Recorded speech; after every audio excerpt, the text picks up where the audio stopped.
गुरुग्राम से एक बड़ी खबर आपको बताएंगे, जहां कॉन्ट्रैक्टर सूरज भान यादव की हत्या का मामला इससे जुड़ा है। Real estate company signature global पर गंभीर आरोप इस मामले में लगे हैं। कॉन्ट्रैक्टर सूरज भान यादव की हत्या का आरोप लगा है सिग्नेचर ग्लोबल पर, जहां सिग्नेचर ग्लोबल साइट पर ही मृतक मिले थे सूरज भान यादव सिग्नेचर ग्लोबल के तहत काम कर रहे थे। कॉन्ट्रैक्ट का सिग्नेचर ग्लोबल के निदेशकों पर अब हत्या का आरोप लगा है, जहां सिग्नेचर ग्लोबल के निदेशकों पर एफआईआर तक दर्ज हो चुकी है।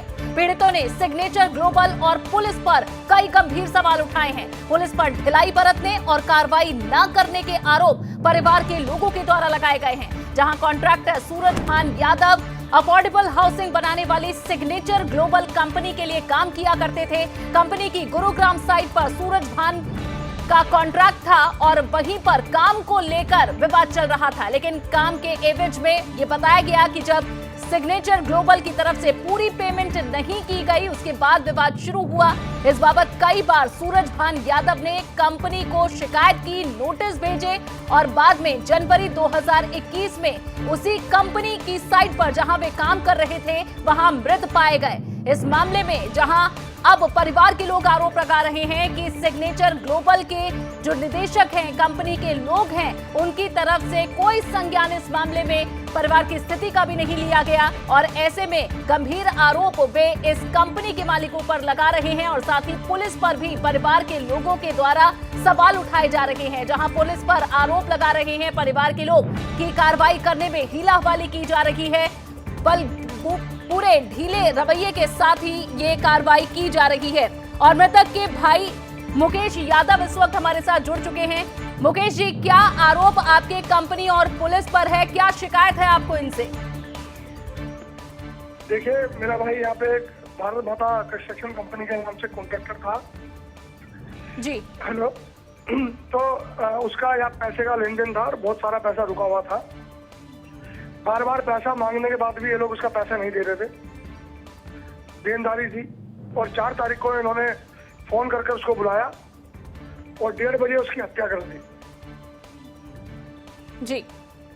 उसके बाद हत्या के बाद भी इन लोगों ने हमसे कोई संपर्क नहीं किया। वहाँ घूमते फिरते रहे, पुलिस ने कोई वाजिब कार्रवाई नहीं की। 3 बजे जब हमारे यहाँ से 300-400 लोग घर से आ गए तो मजबूरी में इन्होंने मुकदमा रजिस्टर किया। और उसके बाद ये लोग बिल्डर से मिले हुए हैं, हमसे इस तरह ट्रीट करते हैं जैसे कि मतलब मैं खुद अपराधी हूँ। ठीक, मुकेश जी, पहले ये बताइए, आपने कहा कि जब आपने शिकायत पुलिस को की थी तो पुलिस ने शुरुआती तौर पर मुकदमा दर्ज नहीं किया था, ज्यादा लोग आप पहुंचे तब उन्होंने एफआईआर दर्ज की। सबसे पहले पुलिस क्या कह रही थी इस मामले में? उस समय पुलिस, जब हम थाने पहुंचे तो पुलिस तो समय नहीं है हमारे पास, और जब हम पहुंचे तो थाने में किसी एसएचओ साहब इधर है, एसएचओ साहब उधर है। जब हम वहाँ पहुंचे रात को तो तब जाके साइड पे पहुंचे। 100 नंबर की कॉल 1:30 बजे पे है जी। और उसके बाद उससे पहले जब पहुंचे तो सारे सबूत वहाँ मिट चुके थे। और रात को 11 बजे जब हमने ज्यादा दबाव करा, वहाँ पहुंचे लोग, तो सीएफएल की टीम रात को 11 बजे पहुंची वहाँ पे। ठीक, मुकेश जी, अब इस मामले में एफआईआर 302 के तहत दर्ज की गई है, क्या कार्रवाई की जा रही है, आप उससे संतुष्ट हैं? बिल्कुल भी संतुष्ट नहीं हूँ। 302 का मुकदमा बाय नेम दर्ज है और आज तक उनको न तो गिरफ्तार किया गया है। किन लोगों पर एफआईआर दर्ज हुई है? ये सिग्नेचर ग्लोबल का एक डायरेक्टर है, ओनर है ललित अग्रवाल, ठीक, एक वीपी है अनुराग अग्रवाल और एक जीएम है बंसल जी। इनकी क्या भूमिका आप देख रहे हैं इस केस में? देखिए, इन दोनों की भूमिका बड़ी दिखाई देती है कि पैसा ये लोग नहीं दे रहे थे काम कराने के बाद और उसे धमका रहे थे बार बार। और सुबह जिस दिन ये हत्या हुई है 9:30 बजे वो मैसेज कर इनको बुलाते हैं कि अर्जेंट है, आप आ जाइए, हिसाब करना है। और 1:30 बजे इनका फोन नहीं आता, हमें किसी तीसरे का फोन आता है कि वो तो गिर गए ऊपर से, कोई निशान नहीं, कोई गवाह नहीं। फिर जब हमने पूछा कि भाई ये गिर गए तो किसने देखा, तो पहले लोग बोलते हैं कि वहां तो सब लोग लंच पे गए हुए थे, और दूसरी स्टेटमेंट देते हैं कि लेबर ने देखा है जी। तो क्या कोई गवाह है इस मामले में? नहीं, हमारे पास तो कोई गवाह नहीं था, लेकिन सुबह जब भाई घर से गया तो मेरे से बात करके गया था। उसकी 2-3 रिकॉर्डिंग है जो लोगों से बात कर रहा है कि ये लोग मेरा पैसा नहीं दे रहे हैं, मुझे परेशान कर रहे हैं।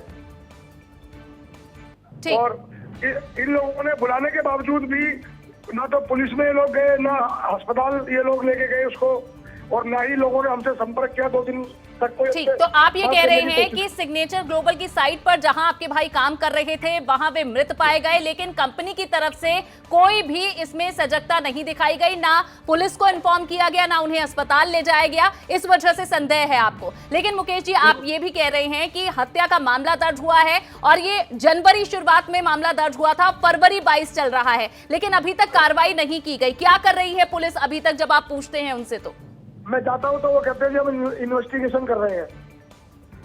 आपकी क्या मांग है इस इन्वेस्टिगेशन को लेकर? मेरी ये मांग है कि सबसे पहले जब नामजद मुकदमा इन लोगों को अरेस्ट किया जाए, इनसे बुला के पूछताछ की जाए। ये बड़े लोग हैं, जब आप इनको गिरफ्तार ही नहीं करोगे तो ये क्या आपको इन्वेस्टिगेशन में सहयोग करेंगे?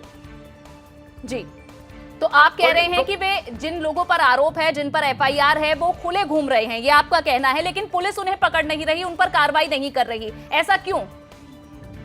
ये तो देखिए, आप भी जानते हैं कि वो बड़े रसूख वाले लोग हैं, पैसे वाले लोग हैं, हम गरीब लोग हैं, एक खाने कमाने वाला कोई नहीं है घर में, वो पैसे से पुलिस को खरीद रहे हैं।